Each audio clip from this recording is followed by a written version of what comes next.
আমি যে নিয়মে বলবো সেই নিয়মে খাবেন। আপনার পুরুষলিঙ্গ মোটা তাজা হইতে বাধ্য। মোটা হওয়ার পর যখন সব যাবেন, অবশ্যই আপনার স্ত্রী চিল্লাতে বাধ্য হবে।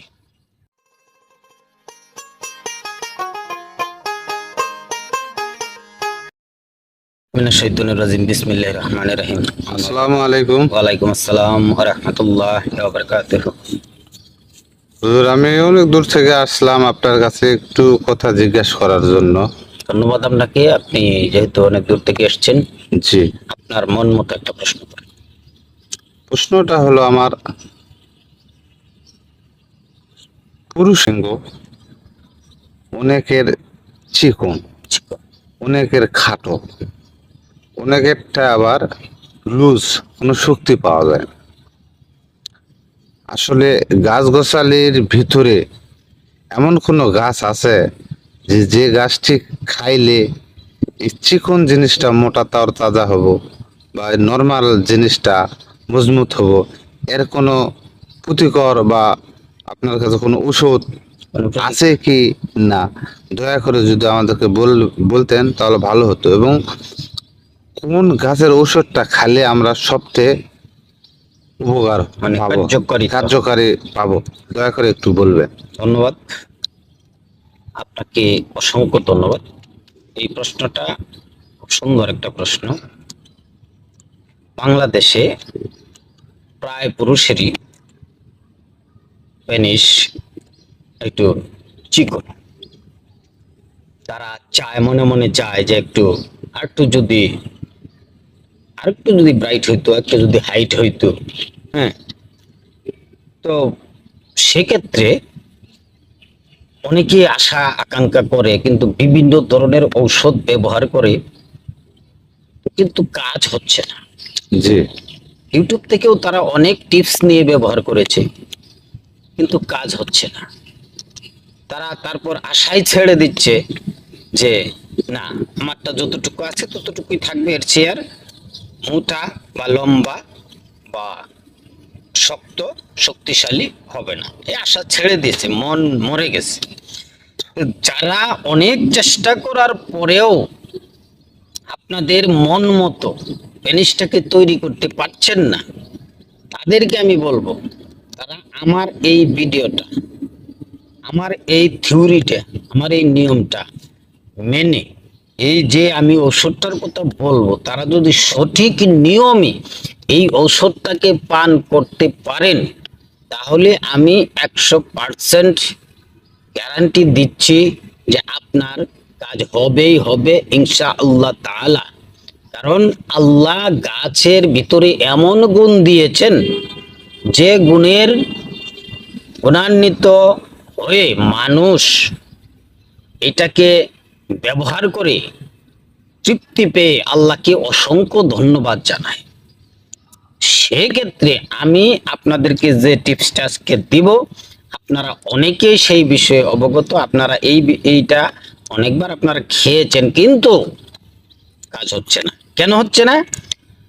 আসলে এটার অরিজিনালি যে নিয়মটা রয়েছে, লোকমান হাকিম সাহেব যে নিয়মটার কথা বলেছেন, সেই নিয়মটা আপনারা প্রতি অক্ষরে অক্ষরে পালন করছেন না, সেই কারণে হচ্ছে না। আজকে আমি আপনাদেরকে বিস্তারিতভাবে এটার নিয়মটা বলে দেব। গাছটাকে কিভাবে সংগ্রহ করতে হবে, কিভাবে এটাকে ঔষধে রূপান্তরিত করতে হবে, কিভাবে এটাকে সেবন করতে হবে।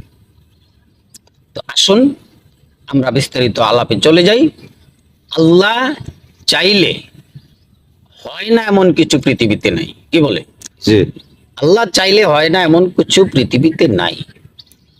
তো সর্বপ্রথম আল্লাহ পাকের নাম নিয়ে পাক পবিত্র হয়ে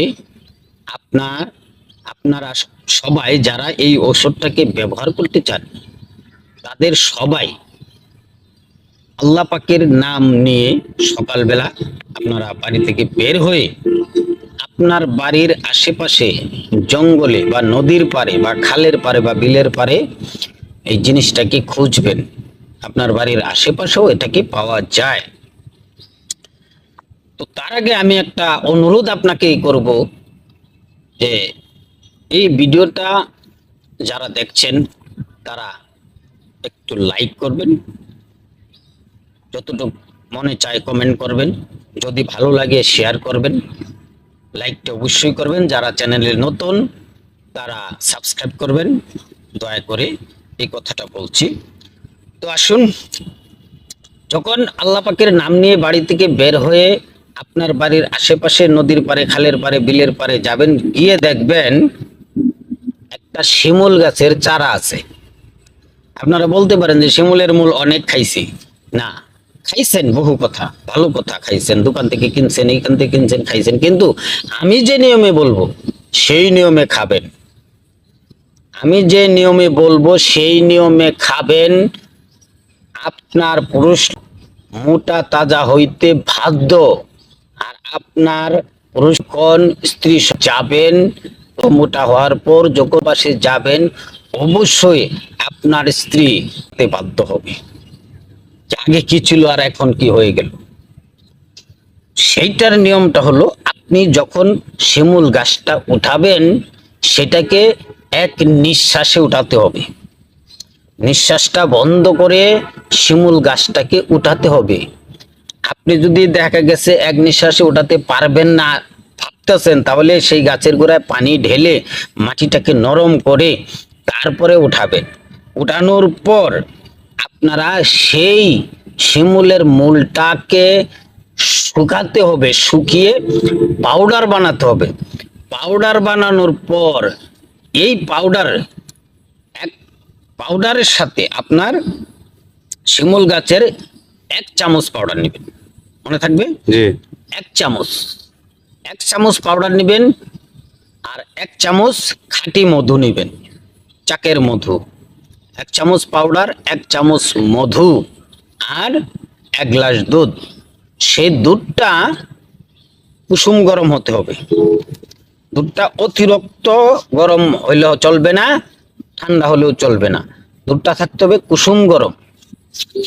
আর সেই শিমুলের পাউডারটা, মধুটা দুধের সাথে মিশিয়ে আপনি সকালবেলা খালি পেটে পান করবেন 1 গ্লাস, রাতে ঘুমানোর আগে 1 গ্লাস। ঠিক এইভাবে আপনি পান করবেন। এটা কিন্তু 100% পরীক্ষিত, এটা অবহেলার মতো কোনো কিছুই না। আর প্রত্যেকটা কথা শুনবেন, ভিডিওটা টেনে টেনে দেখবেন না, কারণ কথা অনেক শর্ট পড়ে যাবে। তো সেই ক্ষেত্রে আপনি যখন এই পাউডারটা নিয়মিত 30টা দিন খাইতে পারবেন, 30টা দিন খাইতে পারবেন, ইনশাআল্লাহ তাআলা 100% কাজ হবে, এই আশা ব্যক্ত করে সকল ভিউয়ার্সকে ধন্যবাদ জানিয়ে আজকের মতো শেষ করছি। আসসালামু আলাইকুম রাহমাতুল্লাহ ওয়া বারাকাতুহু।